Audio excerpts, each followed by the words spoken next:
Sir আসসালামু আলাইকুম। ওয়ালাইকুম সালাম। স্যার তাহলে আমি বাড়িতে চলে যাচ্ছি। ও আচ্ছা, ঠিক আছে, বাড়িতে চলে যেতেছো? জি স্যার। ও, এই কাপড় চোপড়গুলো তো নিলা না? কাপড় চোপড়গুলা, এই পিঙ্কি, পিঙ্কি এদিকে আসো তো। হ্যাঁ বলো, ডাকতেছো কেন? ও আচ্ছা, ডাকতেছি। আচ্ছা, ওর বাড়ির জন্য যে কাপড় চোপড়গুলো কিনছিলাম ওগুলা নিয়ে আসো। আচ্ছা ঠিক আছে, আমি নিয়ে আসতেছি। আরে শুনো, তুমি বাড়িতে যাওয়ার সময় খুব সাবধানে যাবে, ঠিক আছে? ঈদের সময় অনেক ধান্দাবাজ কিন্তু আছে, টাকাগুলি খুব সাবধানে রাখবে। আর তোমার ম্যাডাম তোমাকে টাকাগুলি তো দিছে মনে হয়, ঠিক আছে? এই টাকাগুলি সাবধানে নিচের পকেটে রাখবে, খুব সাবধানে। আর টাকাগুলি নিয়ে তোমার মায়ের কাছে দিবা, ঠিক আছে? আর শুনো, ঈদের ঠিক 1 সপ্তাহ পরে কিন্তু তুমি চলে আসতে হবে। ঠিক আছে স্যার। এই নাও ধরো। হ্যাঁ, কাপড়গুলি আনছো। আর শুনো, এই যে নাও, তোমার মায়ের জন্য কাপড় কিনছি, তোমার বোনের জন্য, আর তোমার জন্য তো আগেই তোমাকে টাকা দিয়ে দিছি কেনার জন্য, ঠিক আছে? এই নাও কাপড়গুলি। এই অন্য একটা শপিং ব্যাগ ছিল না? এই ব্যাগগুলা কেন? এই ব্যাগগুলো তো আমার কাছে ঠিক লাগতেছে না। না না, এইগুলিই ছিল। দেখি তো।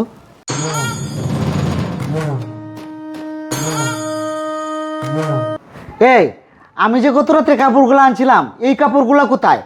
এগুলা তো ওই কাপড় না। এই তুমি এসব কি বলতেছো? এই ব্যাগে এই কাপড়গুলোই ছিল, তুমি যে কালকে নিয়ে আসছিলা ওই কাপড়গুলোই তো এইগুলা। আরে না, আমার কাছে মনে হইতেছে এই কাপড়গুলো না। হ্যাঁ, এই শোনো, আমি একটা কথা বলতেছি, তুমি ভালো ভালো বলো, আমি যে কাপড়গুলো রাত্রে নিয়ে আসছিলাম ওই কাপড়গুলো কোথায়? বলো, ওই কাপড়গুলো কোথায়? আসলে আমি কিভাবে যে বলবো, তুমি যে কাপড়গুলো কিনে নিয়ে আসছিলা ওইগুলা সকালবেলা আমি আমার বোনের জন্য আর মার জন্য পাঠিয়ে দিছি বাবার বাড়িতে, আর জুনির জন্য এই কাপড়গুলো রাখছি। আর ওই কাপড়গুলো অনেক দামি ছিল, আর ওরা তো গরিব মানুষ, এত দামি কাপড় দিয়ে কী করবে? এগুলো রেডি করে রাখছি, এগুলো দিয়ে দাও। এই তুমি এসব কি বলতেছো? এগুলা রেডি করে রাখছো মানে? এই এগুলো তো তোমার ব্যবহার করা পুরাতন কাপড়। হ্যাঁ, এই পুরাতন কাপড় আমার বাড়িতে কাজ করে বলে এই পুরাতন কাপড় দিব, তাও ঈদের মধ্যে? তুমি কি বলতেছো এটা? হ্যাঁ, এই তোমার মানুষত্ব বিবেক বলতে কিছু আছে? এই তোমার বাবার বাড়িতে কাপড় পাঠাইতে হবে কেন? হ্যাঁ, তোমার বোনকে কাপড় পাঠাইতে হবে কেন? তোমার বোনেরা কি গরিব? তোমার মা বাবা কি গরিব? হ্যাঁ, এই শোনো, তোমার মা তোমার বোনের যে কাপড় চোপড় আছে এই কাপড়গুলো যদি 10 বছরও ব্যবহার করে তারপরেও শেষ হবে না। এই শোনো, তোমার মা বাপ তো কোনোদিন কাউকে দান দক্ষিণা করে নাই, গরিব মানুষকে 2টা টাকা দেওয়া কোনোদিন অভ্যাস নাই, সেই স্বভাবটুকু তুমিও পেয়েছো। আমি ভাবছিলাম তুমি পরিবর্তন হয়ে যাবে। এই তুমি মানুষের কাছ থেকে দেখে দেখে শিখতে পারো না মানুষ কি করে? এই শোনো, তুমি পুরাতন কাপড়গুলো কিভাবে দিলে? এই বছরে একটা মাত্র ঈদ, আর এই ঈদে আমি অনেক শখ করিয়া, অনেক ইচ্ছা করিয়া আমি আমার কর্মচারীর মা বাবার জন্য, বোনের জন্য কিছু কাপড় কিনেছি, আর এই লোকটা তুমি সামলাতে পারলা না, তুমি পাঠাই দিলে তোমার বাপের বাড়িতে। এই তুমি কি করে পারলা? হ্যাঁ, এই তোমার সাহস কি করে হয় এরকম করা? শোনো, আজকে থেকে তোমার আর এখানে ঈদ করতে হবে না, তুমিও তোমার বাবার বাড়িতে চলে যাও। যাও, যাও, চলে যাও।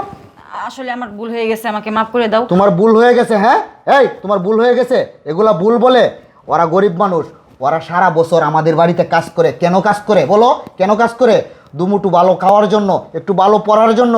এই যে ঈদ আসছে, একটা আনন্দ উল্লাস, ওদেরকে কাপড় কিনে দিছি, ও সুন্দর করে বাড়িতে নিয়ে যাবে, মা বাবাকে দেখাবে, পাড়া প্রতিবেশীকে দেখাবে, দেখিয়ে বলবে আমার মহাজনে এই কাপড়গুলো আমাকে দিছে।